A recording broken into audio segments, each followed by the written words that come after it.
can I just apologise? I'm losing my voice. I'm going to sound very old. I apologise. I've brought some liquid cocaine.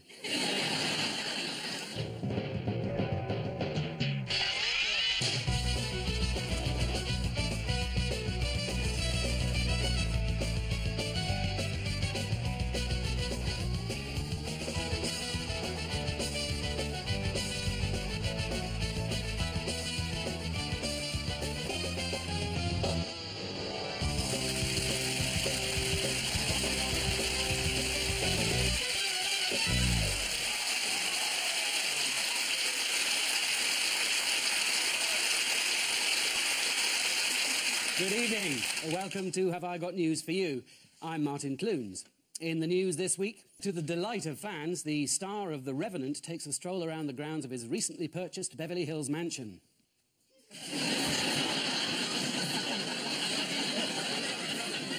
On his way to launch a campaign encouraging people to holiday at home this summer, England's head of tourism phones to say he might be slightly late.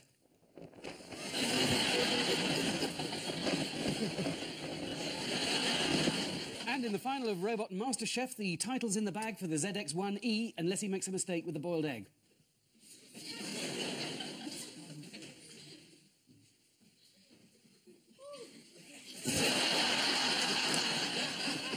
On Ian's team tonight is a Salford-born comedian whose first job was collecting glasses in a pub, but things changed when he started doing stand-up there, as the audience would helpfully throw them at him. Please welcome Jason Manford.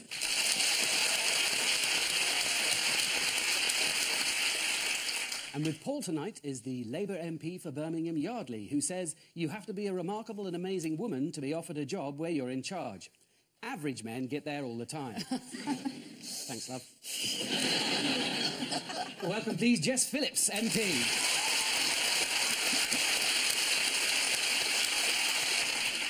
And we start with the biggest stories of the week. Ian and Jason, take a look at this. Oh, yeah, this is when Grindr went wrong. Is that it again? Oh, right, he's back allowed in, is he? Yeah. Yeah, you can't see where that one went. And that's the general public. This is the latest instalment. Yeah, the referendum on the 23rd of June that everyone's, like, really knowledgeable about and knows what's going on. And they've left it up to us, which... Is that an error? I don't even know how to work series link. So... I'm worried that there's a lot of people like me who've been left with this decision to make. Like, that's why we have government and that. What, you expect them to make the decisions for you? I would like them to make... Yeah, of course, I've got one decision, and that is who I'd like to be in charge making decisions. Yeah. So... Jess can help you out. Yeah. Well, I'm voting to remain in the European Union. What's the I mean, I've read some of the things. I did one of them quizzes online. I thought it was like... I don't want to know about like your how you should vote, and there was like an online quiz, yeah, you know, to see which way you think you should be by answering certain questions. And there was loads of things I didn't know, like if we leave the EU, energy bills could go up by 500 million. Now I can't afford that. Yeah, there's lots of reasons for voting in, mainly because of the people who are on the outside. So do you want to be on the same side as Nigel Farage, George Galloway... Jeremy Corbyn? Just about.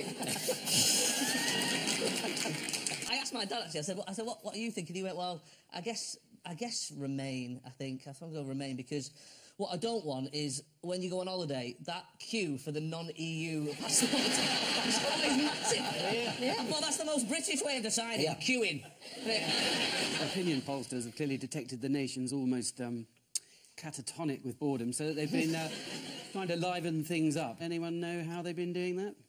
Well, they've tried to get young people in by calling the referendum Votey McVoteface.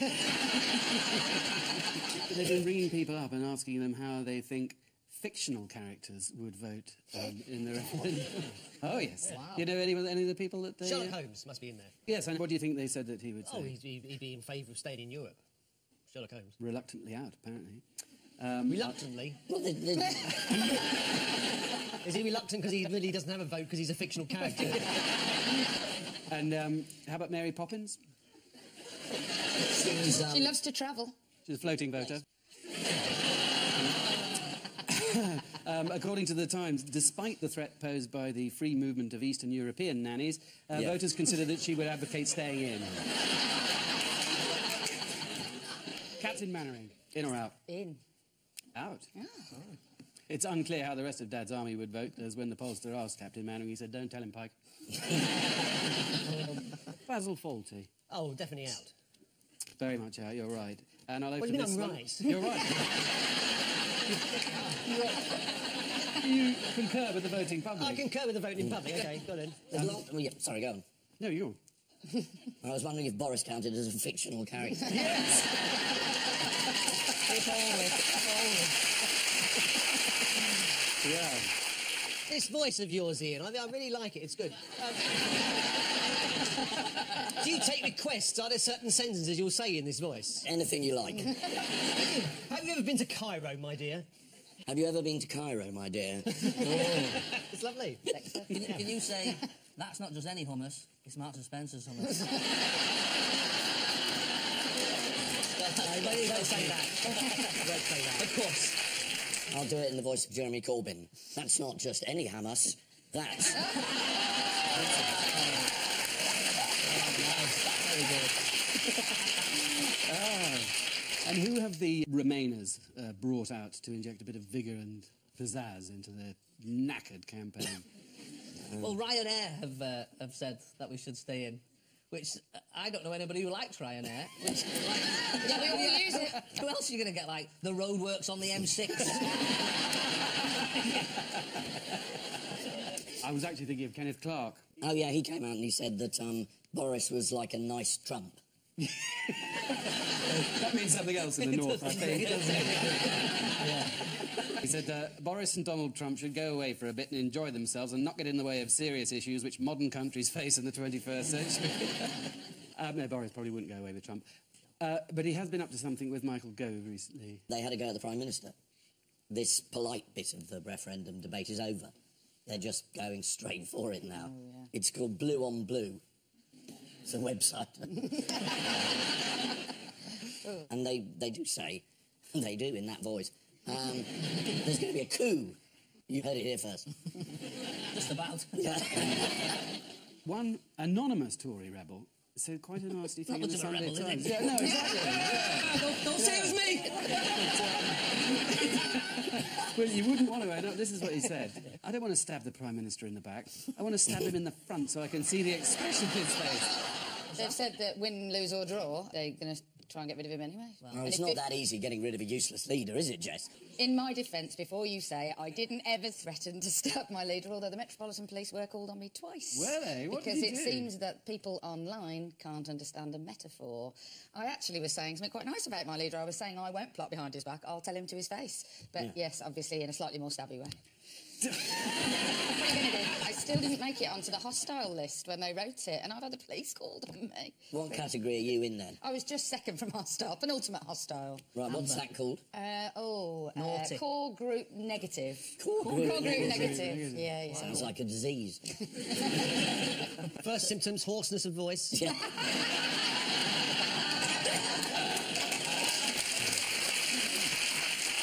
But let's make the most of this, our final chance to talk about the EU. Oh, God, if only it was the final chance to talk about On it. this programme it is. Let's see it off with a quick-fire buzzer round of E-University Challenge.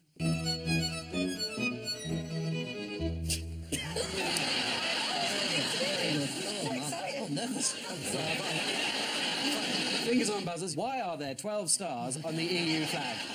Is that how many times we've won the World Cup? You have to press your button. Jason?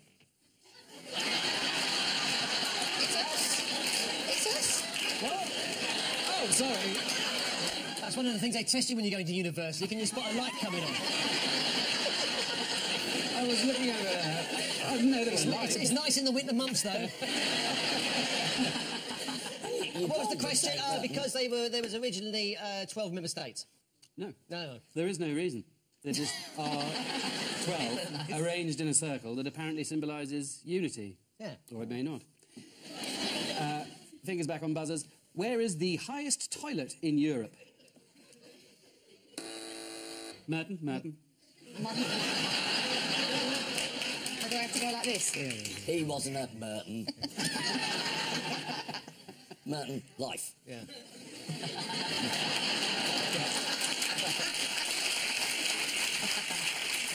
Mont Blanc. Yes! Yeah, very good. In 1866, Liechtenstein sent its entire army of 80 soldiers off to the Austro-Prussian War. What was unusual about the number of soldiers that returned? Jason, it was more. What? It was more, I was going to say. Yes, do you know the... I don't know. Is that the actual answer? Yeah, because when they got there, they just started chatting to them. They're nice. Yeah, it's really nice. Lovely uniform. Oh, yeah, look after you. Yes, 80 went to war and 81 came back. They'd been forbidden to engage in any form of military combat, so none were killed. And then an Italian joined up because he was looking for work. So this is the ongoing EU debate. Donald Trump is arriving in Britain the day after the referendum to open a newly refurbished golf course in Turnberry, Ayrshire. Trump is always keen to talk about his strong Scottish roots. They're made from goat's hair and are designed to hold the rest of the wig in place.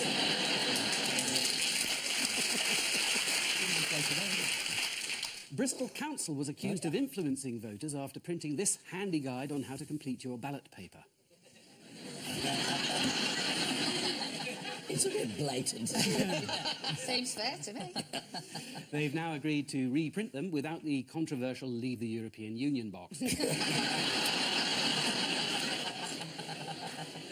Paul and Jess, here's your boring question. Yeah. Oh, well, this is obviously a tunnel into the outside world. Cuckoo clocks, Switzerland. We're in the land of Switzerland. Not in the EU. This is definitely not in the EU. This is Angela Merkel, and he's blessing the opening of a tunnel with the traditional rosemary.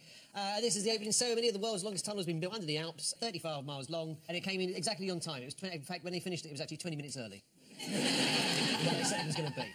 And they had a massive, brilliant opening ceremony with, like, a baby with big wings and... Yeah, baby with big wings. Alpine horns. Yeah. Oh, the baby with big wings that everybody talks about. Is he the spirit of the Alps? Oh, is he the ancient god Toblerone that comes down? Makes everything triangular. Sometimes when I'm driving home after a gig at like 2 o'clock in the morning, I sort of start to nod off a little bit, and then I look at the fellas doing roadworks. I've seen that. In other engineering news, how did Sarah Guppy's pilings contribute to the building of the Clifton Suspension Bridge? This bridge wouldn't have happened without her. Oh, really? She worked out to stack up stone on a riverbank so you could build a large bridge over it. Oh. And Brunel should have, I think, given her the credit. Typical. Well, she declined to take any credit for this engineering achievement, saying, "Women must not be boastful." I leave that with you, Jess. She was a fool, clearly, Well, regardless no, of piling machine or otherwise. She also invented a dust-proof four-poster bed. Every woman's dream. With a built-in exercise machine. Four-poster bed was an exercise machine. She invented a...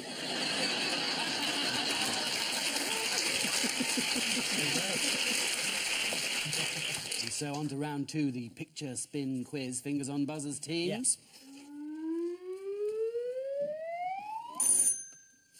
Oh, yes. This is Farage. Where is it? Yeah. They're laughing already. But this is a very tricky one because this is a Tory election fraud. And if it's proved that the Tories rigged this election, then it means that Farage gets in and becomes an MP. So you've got to weigh up, what do you want? An honest election or him? It doesn't just go to the next man, does it? I think we have another election. Yeah, another decision. Non-stop. I have to make decisions on your behalf, like every day. Yeah. Yeah, it's tiring. What are you doing? What, have you got something going? I'll never pick that outfit. Rude. Did I? You look lovely, darling. I've only Too late now, that's it. I'm voting Brexit. So this is just, they spent too much money on trying to win. They didn't declare. Lots of young Tory volunteers get on the bus and go down and stay the night and bully each other and whatever they do. And then in the morning they go around saying vote Tory. And you're meant to declare that locally. Right. And there's a suggestion they did it nationally. So it's a big accountancy story. Oh, I see, right. Yeah. The battle bus, it just makes people feel important. Right. It does. Hey, we're on the battle bus. Of course, if you call it that. I might start calling the 192 to stop the battle. Yes, it was one of the most tightly fought battles in the country, according to the Daily Telegraph.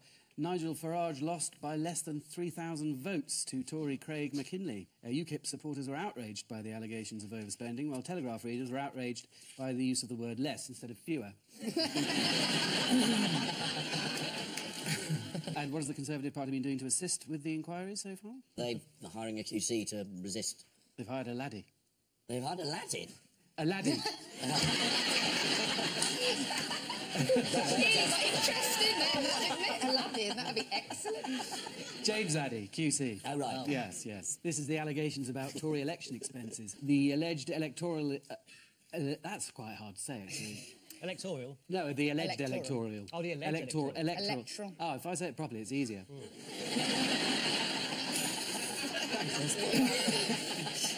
What my advice is, drop the alleged.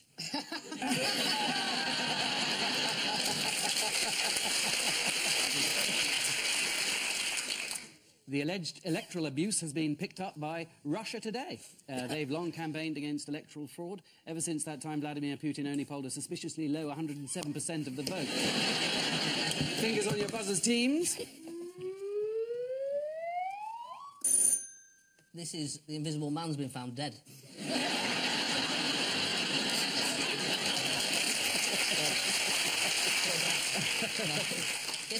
Was this a lad who, like a teenager, who in an art gallery or a museum put some glasses on the floor, and people just started randomly throughout the day just looking at it as if it was a piece of art. And Charles Saatchi's bought it for £5 million. It's actually a companion piece. The other one is Short-Sighted Man Wheezing Fish Tank. Combine both together. Yeah, they were put in the San Francisco Museum of Modern Art by 17-year-old prankster T.J. Kayatan, who was unimpressed with some of the art on display, and he set out to test the theory that people will stare at and artistically interpret anything in a gallery setting. And it seems he was right. And it wasn't just his glasses. There was a baseball cap. That's right, yeah. There we go. And a bin. That bloke saying, it's rubbish. Hey! Thank you very much. One commentator on Facebook said, what's really awesome about this is that by placing his glasses there and inspiring people to look at them in a new light, and by what he was trying to convey by doing so, this guy did in fact create a work of modern art. Sweet. Right. This is the student who turned his own spectacles into an artwork by putting them on the floor of a gallery. Actually, the joke was on him as he completely ruined the £10 million world-renowned work of art called Floor. Fingers on buzzers, teams. Is it different between London and Manchester? London, the south and the north? Different accents or different Well, words yeah. are used? Salford, that just... I know it's picky, but they will start writing in. Well, this is the news that, according to a recent study, the London accent is taking over the UK, killing off regional twangs. Really? I've thought that a few times, to be honest.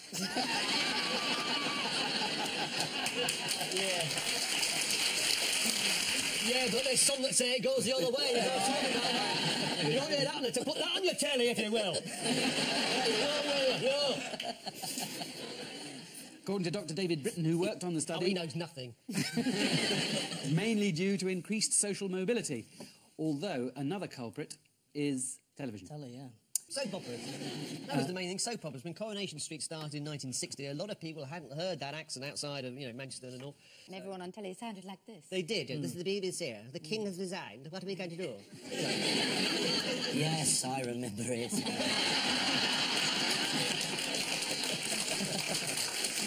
Anyone know what a spelk is? Is it, like a splinter? It is, yes, and you only find it in the northeast of England. Stop mourning, soft lad. Soft lad, get that I've got a spelt. spelk, Dad. Spelk in my finger, stop bloody mourning. I've had one in my eye for 12 years.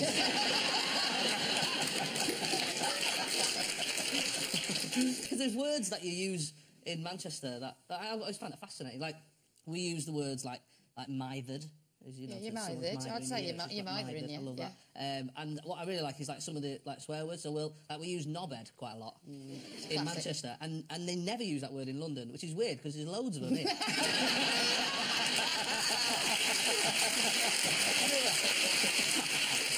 This is the survey that tells us regional accents are dying out. One of the things that the study looked at was how people pronounce butter.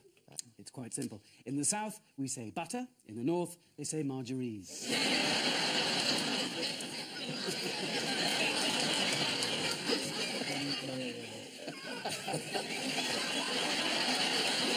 I'm going Brexit. Yeah. Time now for the odd one out round. Just one between you this week. Your four are Marina Stepanova, MC Hammer, Sarah Blizzard, and Dr. Henry Heimlich. Ah, right. Right. OK. Out of all those, Dr. Henry Heimlich, who invented the Heimlich manoeuvre, this was an interesting story. Last week, I think he's in a sort of care home now, so I think he's at the age of 96, and a fellow resident started choking, and he was on hand to do the Heimlich manoeuvre, and it's the first time ever he's ever actually been called upon to do it, and save this woman's life. There he's obviously attacking that woman, so he's got a dark side to him. So who are the other people that you mentioned? Marina Stepanova. Yeah. She does the hurdles. Yeah, that's Stepping stepping over. over. Yeah.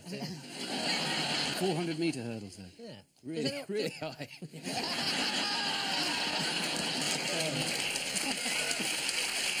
So bottom left, Sarah Blizzard, did you Sarah say? Blizzard. We don't know what this Blizzard person... She's a weather woman. Sarah Blizzard is a weather presenter for East Midlands Today, taking over from the much-loved Karen Pissing It Down. I read this story about MC Hammer. He doesn't like hammers. What, he's got an aversion to hammers? Yeah. That's a weird thing to have. Yes, they all have highly appropriate names, apart from MC Hammer, who recently revealed that he's scared of hammering. In a recent interview, he said, using hammers is always a scary proposition, man. You can hit your fingers. Henry Heimlich, according to the Daily Mail, the 96-year-old leapt into action and was at his patient's side in less than an hour. How did Dr. Heimlich play a pivotal role in the engagement of Carrie Fisher and Dan Aykroyd?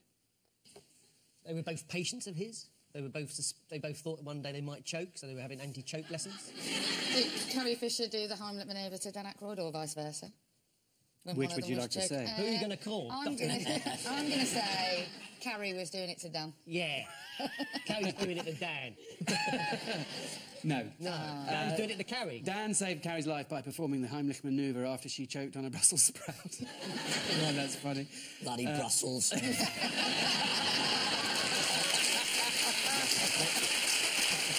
After saving her life, Aykroyd proposed, and Carrie accepted. She said, I thought, wow, what if that happens again? I should probably marry him. According to The Sun, while working on Britain's Got Talent, David Walliams once did the Heimlich manoeuvre on Simon Cowell.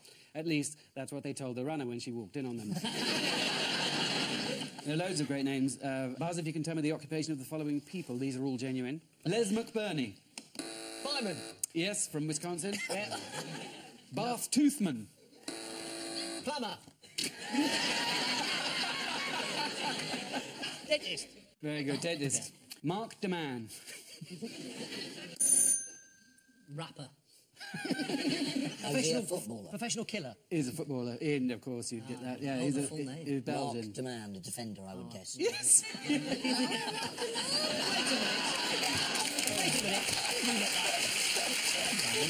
There's something strange going on here. Yes. Ian Hislop's voice isn't quite the same as it normally is. And the Ian Hislop I know knows Yes. nothing about football. It's Ross Kemp in an Ian Hislop suit. Leave it out. Time now for the Missing Words round, which this week features as its guest publication, Rubber Chicken, the kids' entertainers magazine. And we start with, what is possibly the most Waitrose thing ever? The fig and horseradish kale crisps are in the essentials aisle. It's actually tasting notes on special brew. Brilliant. Waitrose say they're promoting the beer to appeal to a growing demographic amongst their shoppers, the second homeless. Next, Westminster Abbey to be turned into what? And some priests aren't happy about it. KFC. Westminster Abbey be turned into the police. And some priests aren't happy about it. There's a Gucci catwalk. Really? Oh. When they heard about the protests from members of the church, several of the models walked out before stopping, posing, turning around and walking back in again. Next, Stephen Hawking says what is beyond his understanding? Grinder. I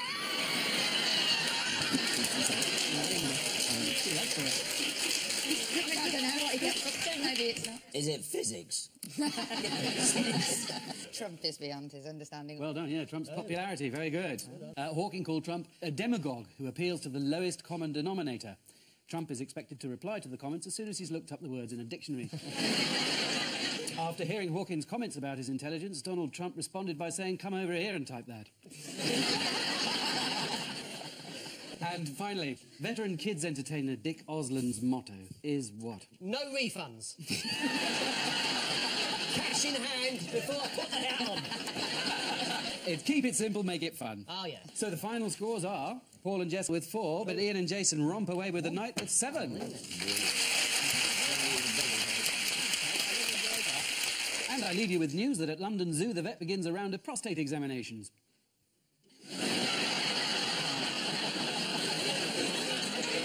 What is that animal? Bush baby, maybe? It's an aye-aye. Aye-aye. Aye-aye? Oh, is it? That's a noise it makes when you stick a finger out. Aye, aye.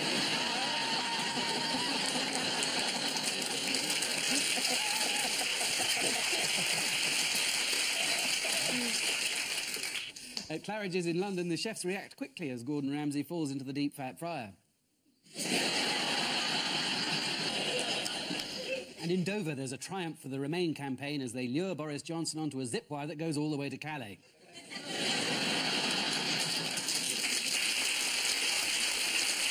Good night.